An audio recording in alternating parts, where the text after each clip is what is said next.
once I systematized everything and I realized I don't need to do everything, it really opened up my world to just spend more time with my family, to travel abroad, to visit 7 countries in 4 months. It's things like this that I can do only with leveraging other people. Welcome to the Rental Property Owner and Real Estate Investor Podcast, brought to you by the Rental Property Owner Association, providing benefits and services to real estate investors and rental property owners for over 48 years. With your host, Brian Hamrick from Hamrick Investment Group. This episode is sponsored by Green Property Management, managing everything from single-family homes to apartment complexes in the West Michigan area. Find out more at greenpropertymgt.com. And RCB & Associates, helping real estate investors and small business owners navigate the complex world of health insurance and Medicare benefits at rcbassociatesllc.com. Hello and welcome to episode 271. Imagine being able to control your rental property from anywhere in the world. My guest today has figured out how to do just that. Jon Huber is a self-proclaimed techie who uses his formal training in data and analytics as his competitive edge in real estate analysis. He's recently completely systematized his operations to be 100% remote, allowing him to control his 120-unit portfolio from anywhere in the world. Jon's rental portfolio spans from Los Angeles to South Florida, and today we're going to find out how he controls those units remotely. Jon, welcome to the show. Thanks for having me. It's great to have you here. Anytime we talk about data and systemization of processes, I love having that conversation, so I'm really looking forward to digging into that. But first, let's talk about you and your portfolio and how you got started investing in real estate. I come from a real estate family. So I got into real estate back in 2004 and I sold until 2007, just like everybody else. And then when the market crashed, I was a young kid that couldn't withstand the market.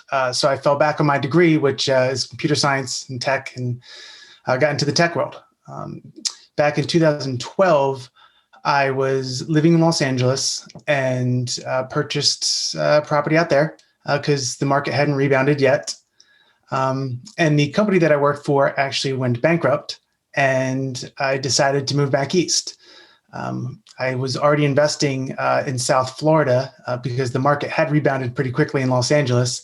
So I started acquiring properties in South Florida because I was familiar with the market. And I ended up moving to South Florida to be closer to my portfolio.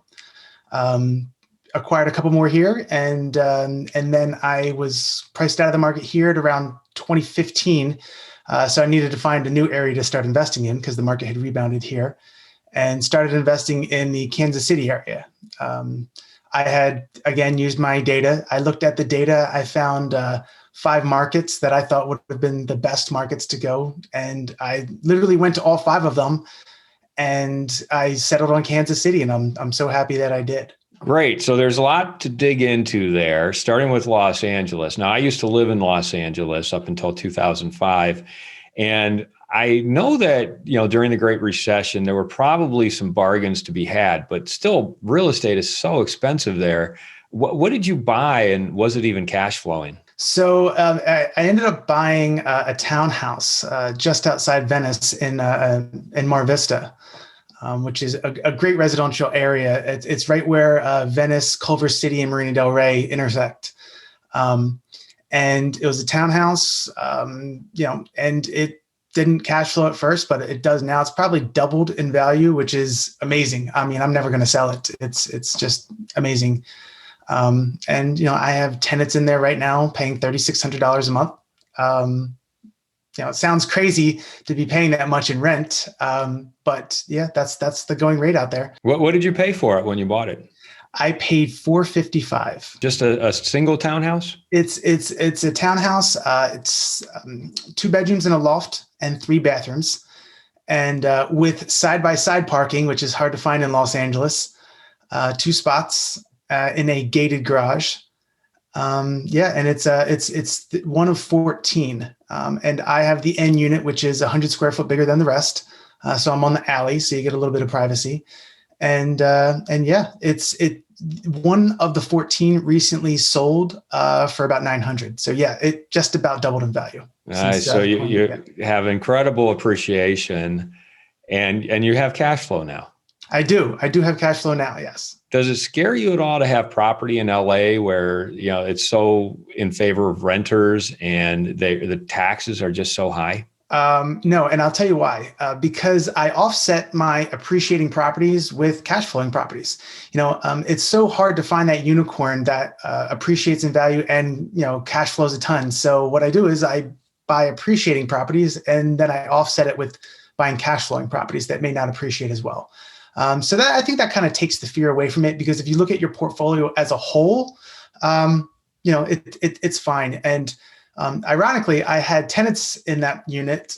They had let me know at around December of 2019 that March of 2020 would be their last month because they were moving to Costa Rica.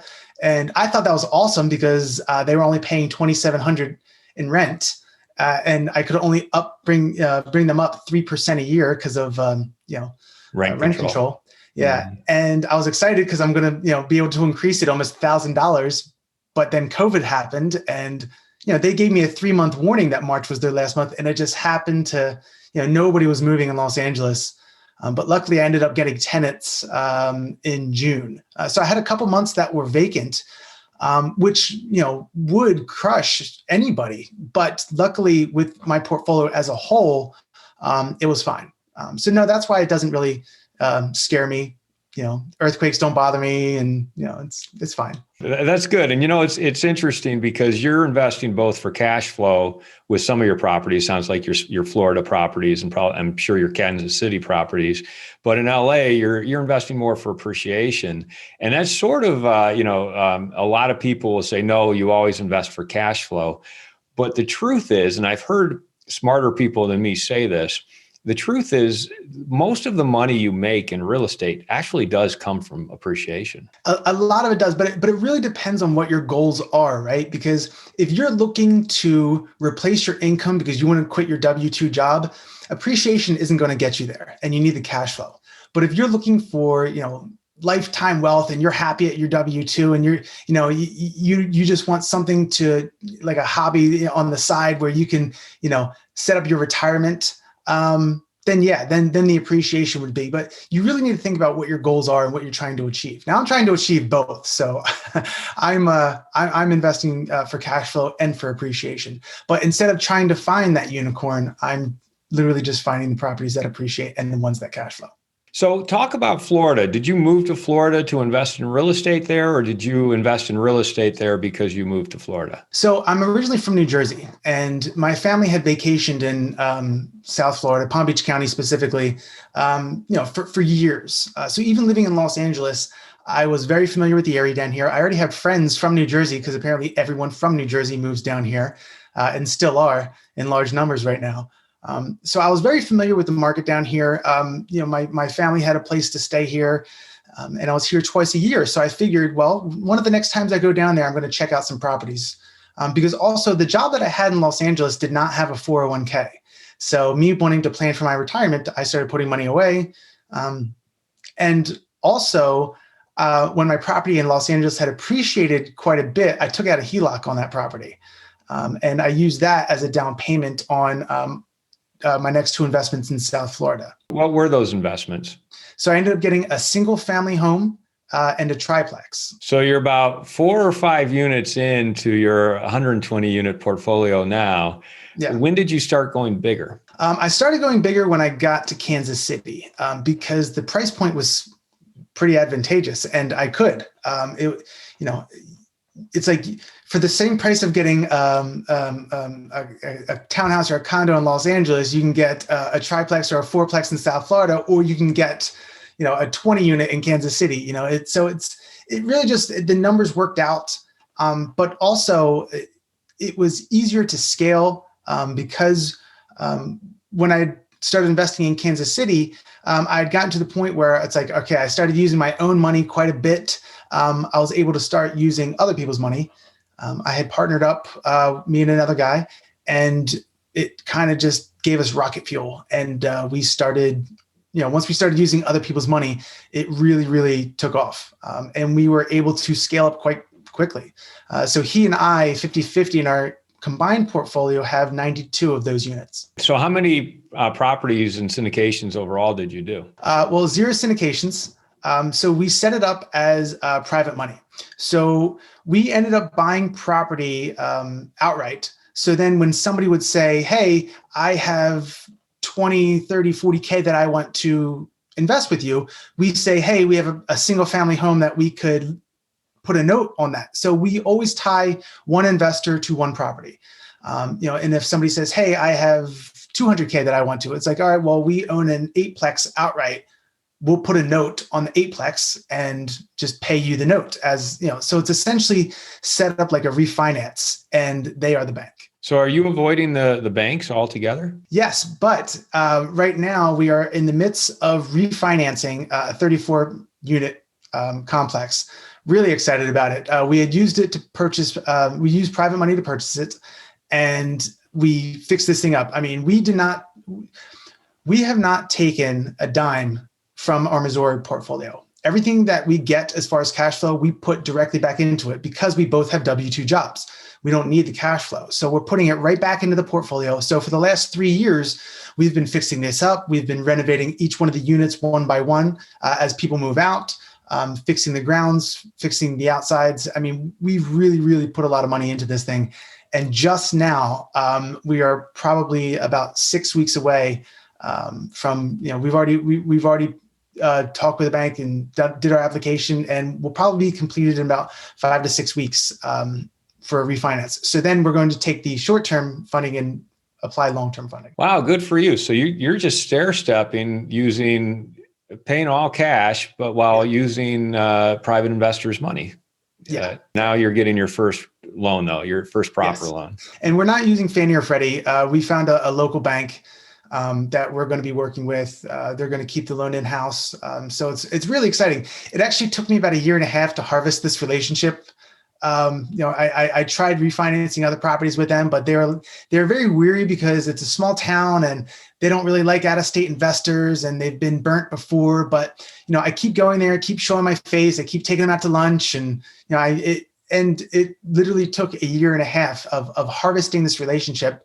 And then finally, he just came out and said, I love what you're doing with this 34 unit. It's in a historic area, and we've restored a lot of it. I mean, it looks very Victorian, stained glass windows. I mean, it's beautiful, and we've tried to keep a lot of that charm. And of course, there's sometimes with the hardwood floors that you can't keep the originals, it's a shame, but we do our best. And he essentially said that, listen, I sign off on what you're doing. So I support it, which was really, really exciting. Big moment. There's a whole different set of skills you have to bring to restoring a historic property than just finding the upside potential and rehabbing a 1970s built apartment complex. So I'm sure that impressed him greatly. Yeah, it worked out really well. You mentioned looking at 5 different cities before you went to Kansas City. Yes. And were you looking at data and analytics to choose those? What were those cities, and what were you looking at specifically? So what I was looking at the census data, from up until 2016. So I'm actually really excited when the 2020 data comes out, just being a data geek. But I was looking at population trends. So I was looking at population increases. I got Department of Labor statistics. So I was looking at job growth and unemployment rates. I was looking at crime index. I separated the crime index with property crime and violent crime. That's a huge, huge indicator. Because my property in Los Angeles, the property crime was through the roof, but that's because kids would spray paint trash cans, which I really don't care about. It's the violent crime. It's the, rape, murder, and assault. Those are the ones that I worry about. If some kid spray paints trash cans, steals a bike, it's not great, but it's not, detrimental. If there was a bike theft, I wouldn't not invest there, So I look at the crime index. I look at average home values. I look at rent values. I look at taxes. I look at as much data as I can, and I compiled this huge spreadsheet. And I had a couple deal breakers when looking at different markets. I looked at the top 75 MSAs in the country. MSA being Metropolitan Statistical Area. Yes, correct. Which means that it's not just looking at Los Angeles. It's looking at Los Angeles, Orange County, Riverside, or I may have that wrong on that MSA, but it's not looking at New York City. It's looking at New York City and Newark combined. It's not just the geographical city; it's the outskirts as well. It really gives you a good idea. Like for example, Tampa, the MSA for Tampa is like Tampa, Sarasota, Bradenton, like the surrounding areas as well. And it's looking at the population, the number of people Correct. who are within that area. Correct. Which it gives you a better idea as opposed to just looking at within the city limits, because a lot of people work in Los Angeles, but they can't afford to live in Los Angeles. You would need to have a broader scope to get a really good idea. Yeah, just a interesting thing about the MSA. I live in Grand Rapids. And I remember 10 years ago, there was a push to increase the size of our MSA, bring in some other communities, because we wanted to get over 1 million people. Grand Rapids itself is somewhere between 100 to 200,000 people, but the MSA is now over 1 million. That's made a big difference because we got a Trader Joe's, we got a Whole Foods, or we have a Whole Foods coming, and other major retailers now take Grand Rapids seriously, retailers and industries, because our MSA is now over 1 million people. Very cool. Congratulations. Yeah, Thank you. It is a pretty big deal, especially when it comes to the MSAs. And it's funny. I actually have a whole theory on how the MSAs work. It's this bullseye theory that I've been able to determine looking at the data. There's 3 different types of investing strategies that you can use depending on where you lie within the MSA.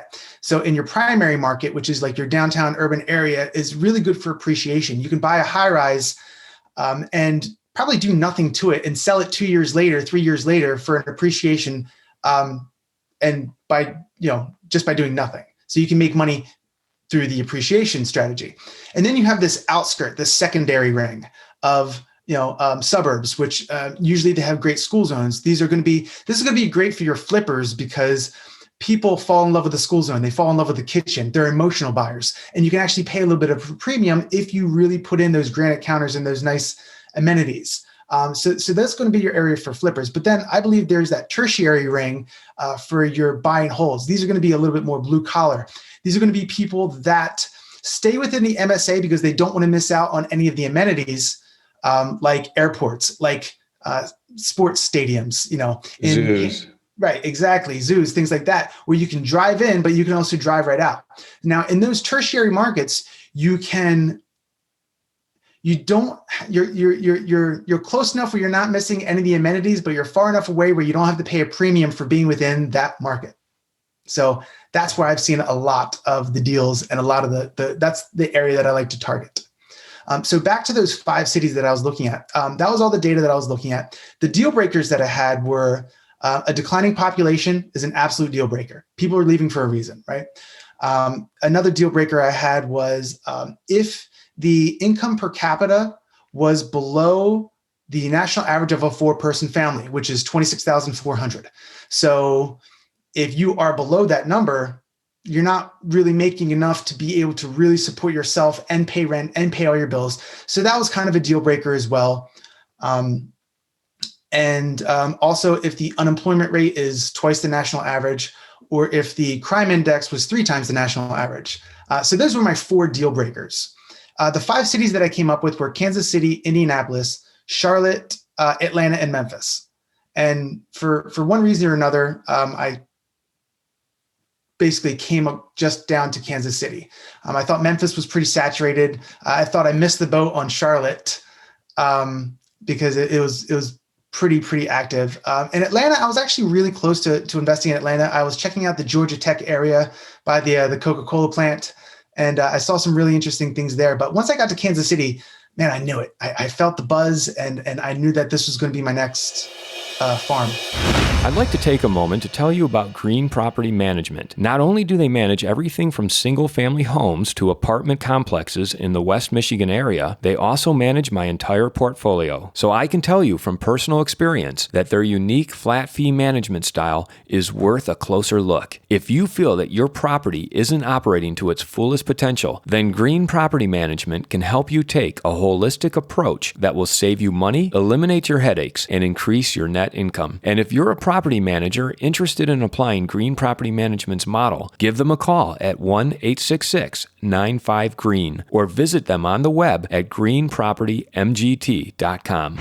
If you're thinking of leaving your W-2 job and becoming a full-time real estate investor, one of the greatest costs you must consider is healthcare for you and your family. When I made this transition myself, I found the whole healthcare insurance process to be confusing and frustrating. That's why I'm glad I met Chad Creasy at RCB and Associates. Chad is a professional health insurance agent who helps real estate investors and small business owners understand and choose their best healthcare options. And best of all, his services are covered by the insurance company and won't cost you a dime. If you live in Michigan and are expecting a change in your healthcare insurance coverage for any reason, or losing employer coverage or transitioning into Medicare, then you owe it to yourself to contact Chad Creasy at rcbassociatesllc.com. Do you still live in Florida and invest and remotely operate your I do. assets there in Kansas City? I do. Everything is remote. It took me a while to set up the system to be 100% remote, but I was able to do that. And even with my properties in South Florida, I have property management. I have a system in place. I have emails.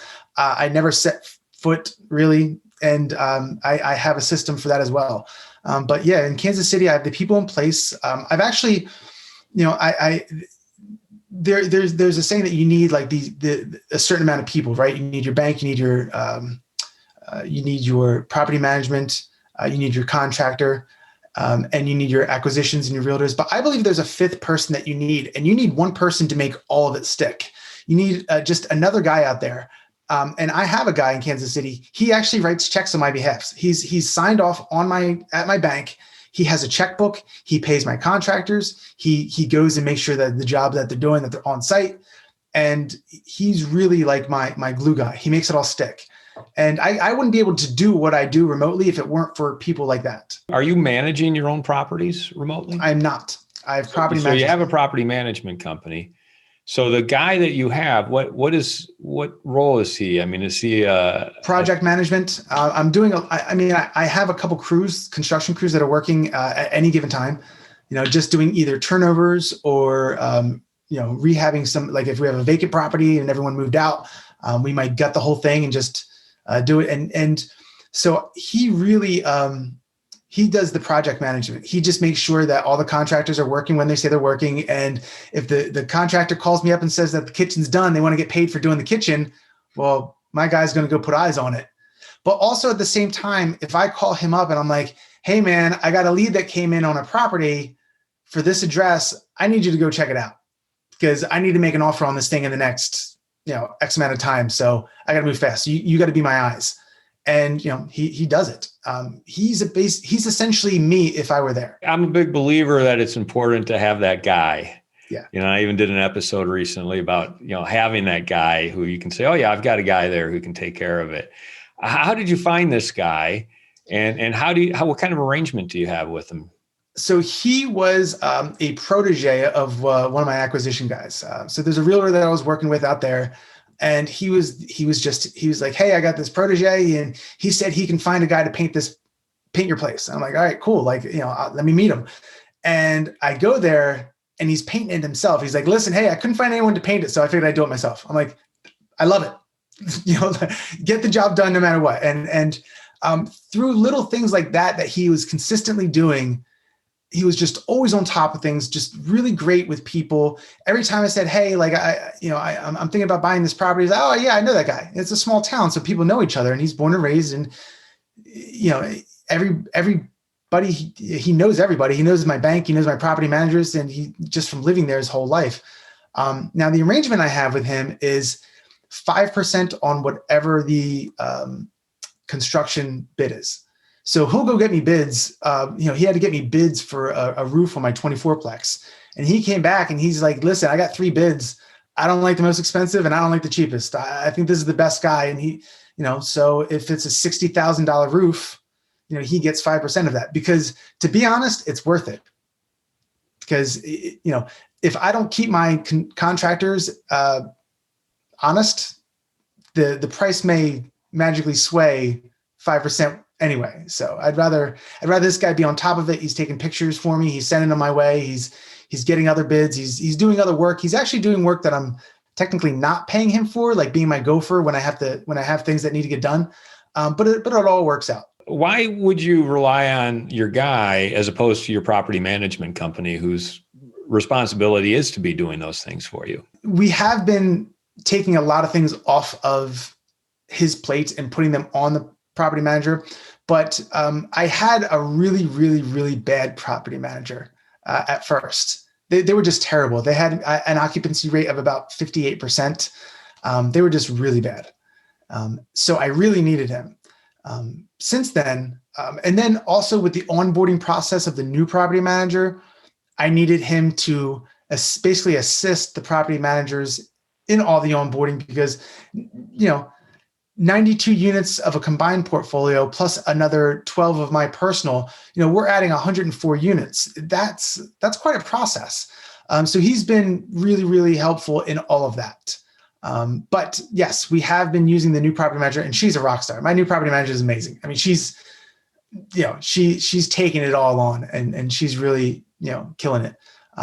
So a lot of that has been taken off his plate. And now he's my realtor out there. Now he gets me the acquisitions, and he, so I hate to say that I replaced my acquisitions guy with this guy, but he's just more active, and he's a younger guy. He's hungry. So I pay him via commission. Definitely having a guy like that can really help take a lot of the weight off your shoulders and shift it over to someone else who's going to take care of it for you, that you trust. Let's talk about other ways of systematizing your portfolio to be 100% remote. And I want to kind of go back to, obviously you are remote in the fact that you're invested in 3 different states and you only live in one of them. Is that what made you say, okay, I need to systematize everything so that I can be completely 100% remote, or was it something else? It was actually something else. I went overseas during the pandemic. So I was I was traveling. I went to Sweden. I went to Turkey. I went to Budapest. I went to Portugal. I went to Iceland. And I did not want to come back to Florida, because around June of last year in the pandemic, it was crazy in Florida. This was the hot spot. I mean, people were getting cases left and right. I had friends that were calling me saying that they got so sick, and they were pleading with me not to come back. So I basically said to myself, if I want to stay out here, I need to systematize. I need to make sure that there's a system where I'm not bottlenecking anything. So I spent about 4 months abroad, and I was slowly systematizing before that, but that was really the litmus. It's all right, I need to be 100% hands off. I may have been 80, 90% remote before then, but that was really that was really the test. So what did you identify then as the steps you needed to take to accomplish that? I had systematized the management with my guy. I had systematized the management with my property managers. So that wasn't really the thing that I needed to systematize. The things that I really needed to systematize were, one, paying our investors. So I set them all up on automated Zelle payments, and automated, some of them wanted a physical check. So I like to do the books every month myself. And I basically realized that's not sustainable. I need to be able to systematize that. But also lead generation. So what I did was actually pretty cool. I ended up getting VAs. Virtual assistants? Yeah, I ended up getting virtual assistants. So I got one virtual assistant, and it's funny because the other 4 don't know about each other. So I have one virtual assistant that essentially does data scrubbing. They are extracting all of the records out of the tax records for whatever county I want to pursue.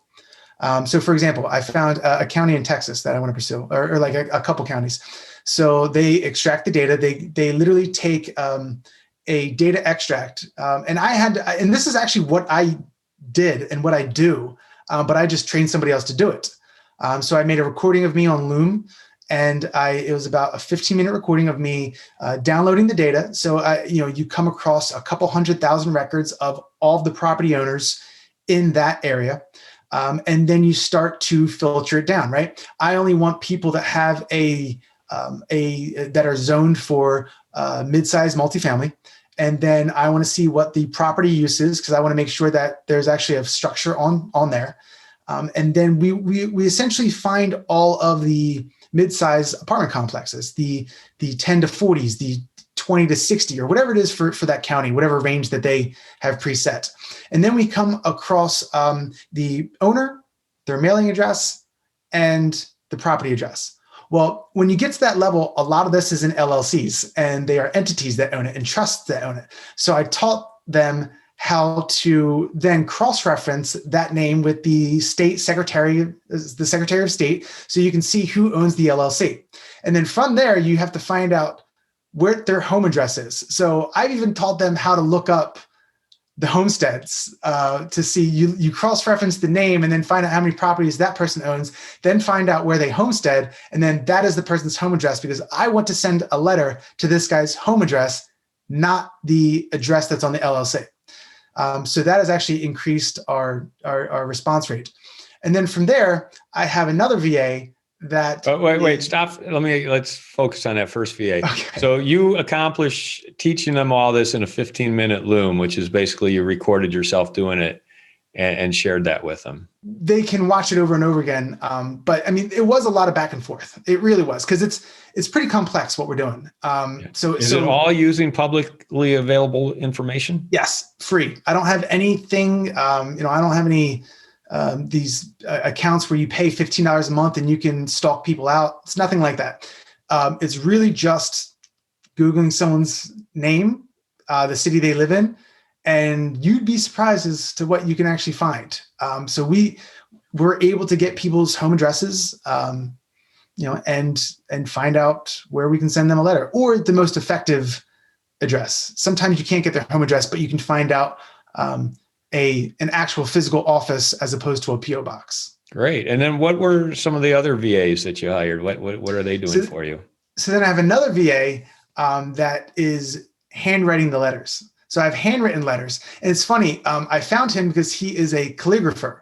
So I actually had to train him to tone it down, because I'm not sending someone calligraphy. I was like, I want it to be handwritten, but I don't want it to be that good.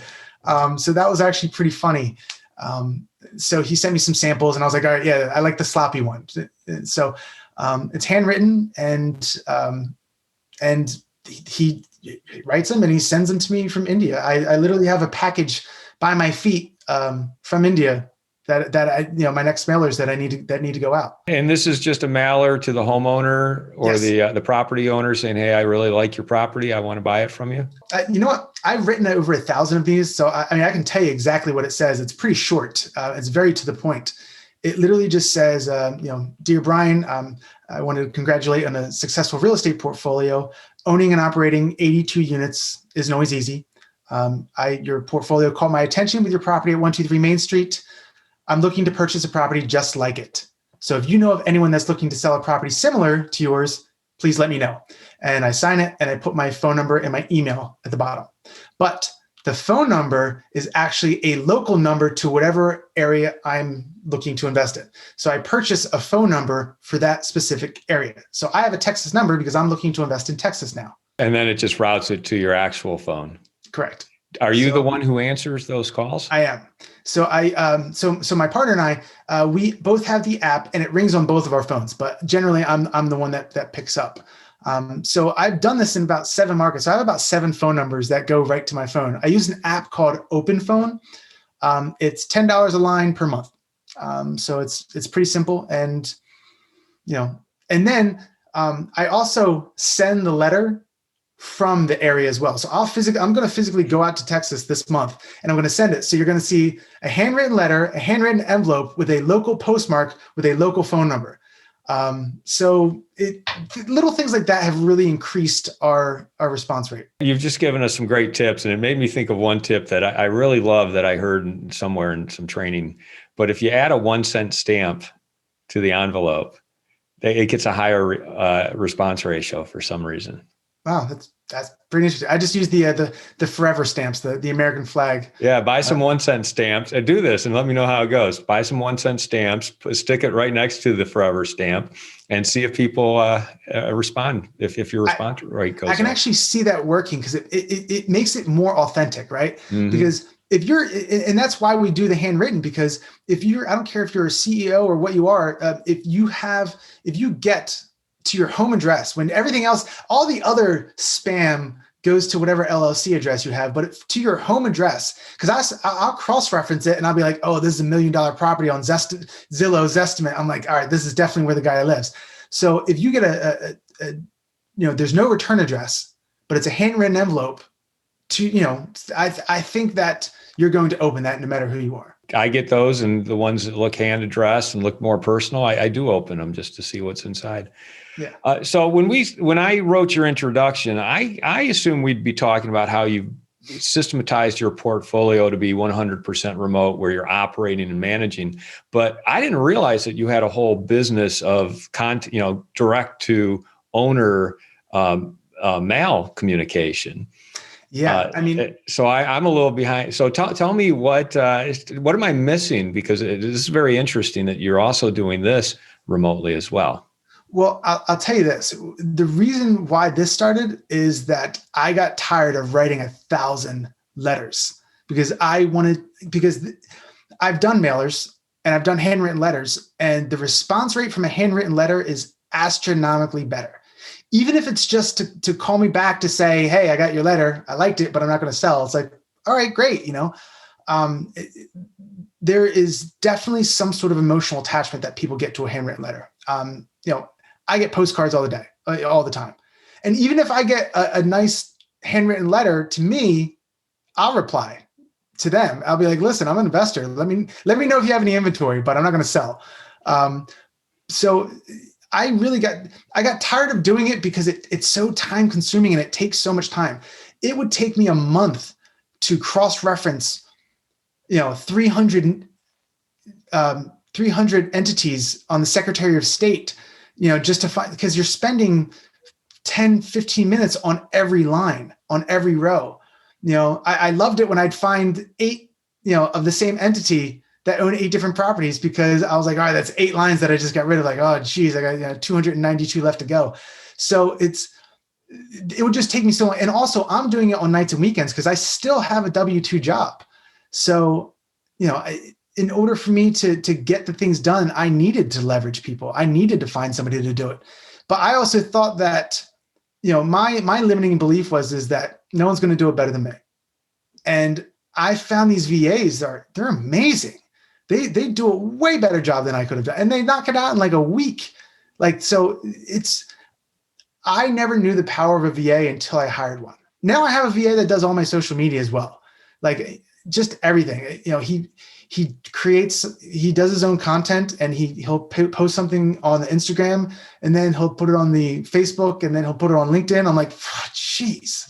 Like, this is amazing. Like, why was I ever doing this myself? And that's what I'm finding is that once I systematized everything and I realized I don't need to do everything, it really opened up my world to just spend more time with my family, to go take a walk, to go work out some more, to do whatever I want to do, to travel abroad, to visit 7 countries in 4 months.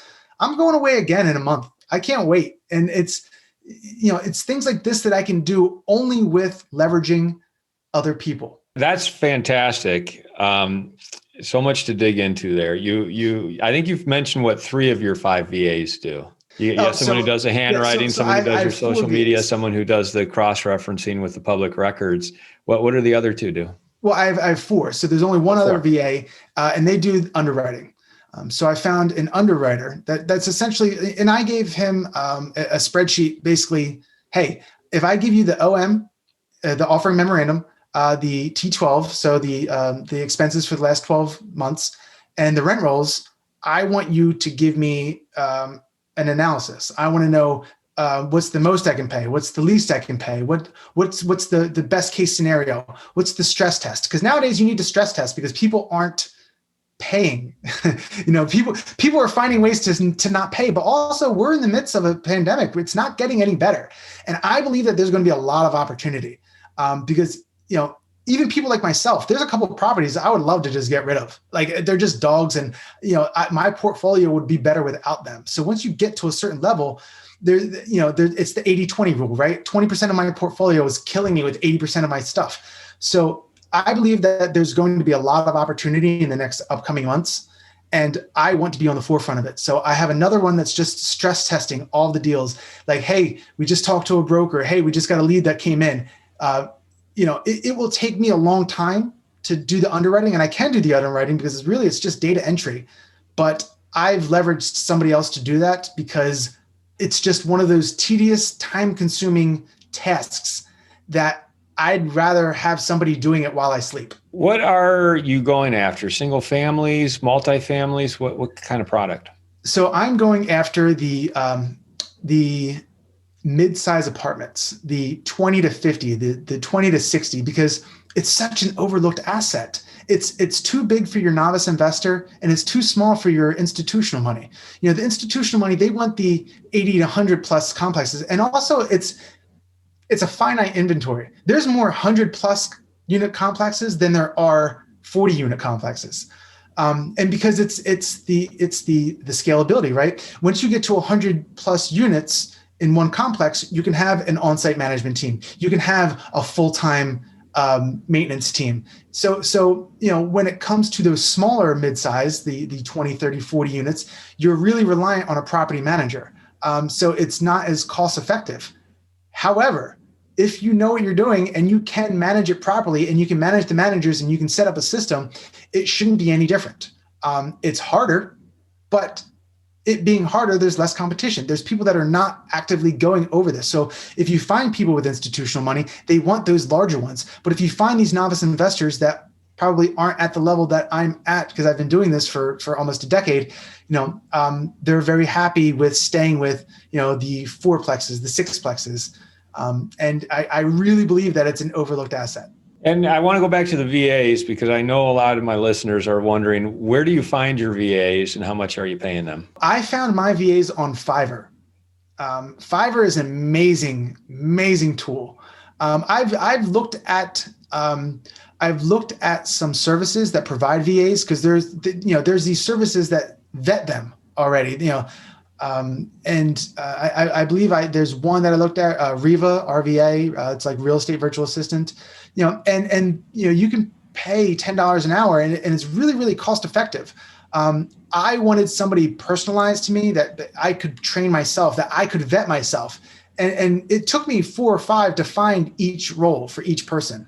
And to be honest, I'm really thinking about empowering my social media VA to manage the other VAs. I'm not there yet though, but that's probably the end goal. But I went on Fiverr and I'm paying, I pay the data miner a little bit more. So I pay him probably around $8 or $9 an hour, but also if he does the project well, I'll give like a tip, like just throwing a little extra. So it works out probably about $9 an hour. But he does it where it's so, beneficial at $9 an hour. It doesn't seem like that much. I feel like it's a steal. And my social media guy, I give him $25 a week, which I'll spend that on lunch with me and my partner as a business expense. So essentially $100 a month. And he's posting 5 days a week to 3 different platforms, creating his own content. So to me, I think that's a steal. The underwriter, I'm paying $40 an analysis.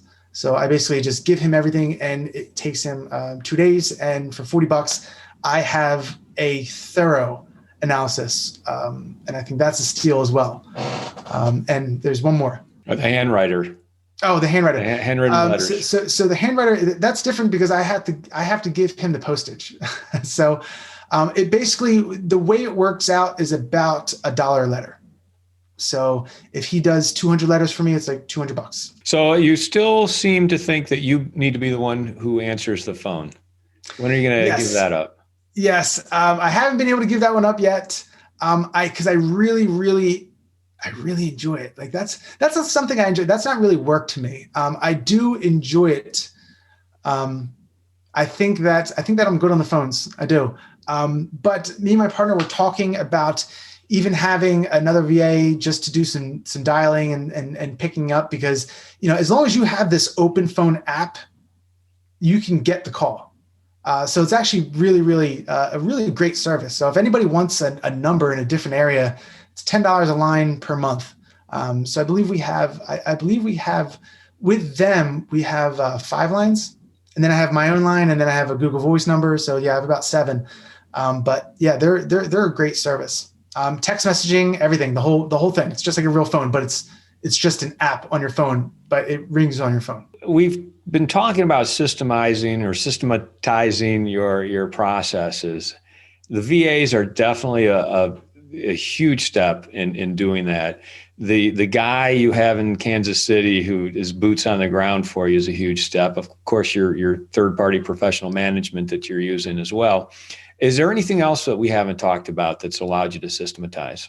Well, the tools that I use, the apps that I use, the open phone, I scan everything from my phone.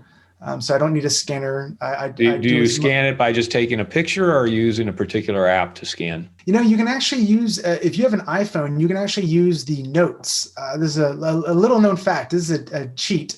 So you open up, like you're creating a new note, and then you open up the camera within the note, and it says, do you want to scan documents? It works amazing. It's great. So I use that almost daily. I do as much as I can as far as virtual notaries. I I can't think of anything off the top of my head that I haven't discussed that helps me systematize, or systemize, whichever it is. And but Google Docs, Google Sheets. I'm real big on just being able to access anything from anywhere, right? Because I keep extensive notes on paying our investors. I'm happy to say that I've never missed a payment, even via the pandemic, and going through all the ups and downs of this current recession that we're in.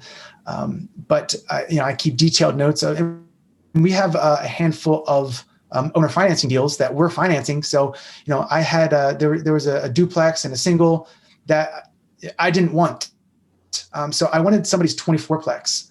And in order to take the 24plex, I had to take 2 singles and a duplex that they didn't want, which I didn't want either. So I ended up buying the 24plex and owner finance selling the other units to individual owners that were trying to get their foot in the ground as far as investing.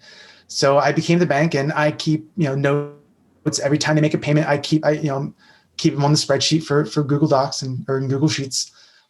So those are the things that I really use. So I can access my information from anywhere. That's fantastic. Jon, any advice for our listeners who are looking to do something just like you're doing? I mean, you've given so many great tips, but any final advice for them?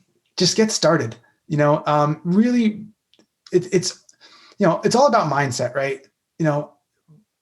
How do you get something done? Not, I can't get something done. Just do it. Design your lifestyle first, because I did the work 100-hour weeks, and, I did the, slave to the W-2, and it was, I may have made I may have had a decent salary for a W-2 job, but I wasn't happy. The relationships around me were crumbling, and I'm also trying to be a real estate investor on the side, and I wasn't happy. From the outside, it's like, oh, well, he's got a healthy W-2 job, and he's got some investment properties on the side. He seems like he's doing well. I wasn't happy. So now, I now have a W-2 I'm 100% remote. I now have a thriving portfolio that I can be 100% remote. So I designed my lifestyle and I work my way backwards. It's like, okay, if I want to be 100% remote, what is the job that I need? Okay, well, that's the job I need to apply for. And then, you get the job. Then it's like, all right, well, how am I going to get the portfolio that I want? So say you buy a single family or a duplex, well, set it up like you have 100 units, right? That's the idea behind the Cardone 10X, right? It's not so much that you set your sights so high that you get almost there and 8X is better than nothing. It's more about having the large capacity mindset of, all right, let's just say that you do buy a duplex or a single family. And let's just say that same seller came to you and said, I have 30 more units that I would love to sell for you, pennies on the dollar. Well, how many people are going to be able to purchase that? How many people are going to say, well, I can't do that. I don't have the system in place for it. But if you set the system already, like as if you have a large portfolio, you'll be able to take on a portfolio. So it's kind of like what is the old adage? You dress for the job you want, not the job you have. Well, set up your portfolio to the portfolio you want, not the portfolio you have. Great advice. John, how would someone get a hold of you or find out more about you? I'm pretty active on Instagram, whether it's me or my VA, but I'm always active. It's always me that responds to any DMs or anything like that. But the Instagram is Domu Investments. That's DOMU Investments. And you can find Domu Investments on basically any platform or www.domuinvestments.com. That'd be the best place. Thanks a lot for taking us through your process of systematizing your portfolio and your operations of that portfolio. It was a pleasant surprise to hear about how you're using VAs. And the fact that you're using those VAs to reach out, through direct mail. Love the fact that you have boots on the ground in Kansas City with your guy. Yeah. That's awesome. And you've just given us so much value. Thanks so much for having this conversation with us today. Yeah, no problem. One last thing. If you do go on the Instagram, I do record a lot of tutorials and a lot of what I do and what the process going into it is. 1-minute analysis for analyzing properties. I have a rental property calculator. If anyone doesn't have it, they can ask us for us and we'll send it to them. So there's a lot of free tutorials and a lot of insight that a lot of the new investors could use. I want to thank everybody for listening to this episode. I'm your host, Brian Hamrick from Hamrick Investment Group, and you can find out more about me by going to higinvestor.com. That's higinvestor.com. And you can also ask questions and join us on Facebook by going to RPOA, Rental Property Owner and Real Estate Investor Podcast. This episode was sponsored by Green Property Management, managing everything from single-family homes to apartment complexes in the West Michigan area. Find out more at greenpropertymgt.com. And RCB and Associates, helping real estate investors and small business owners navigate the complex world of health insurance and Medicare benefits at rcbassociatesllc.com. You've been listening to the Rental Property Owner and Real Estate Investor Podcast, brought to you by the Rental Property Owner Association. You can find out more at rpoaonline.org. If you enjoyed this podcast, please go to iTunes to subscribe, rate, and review.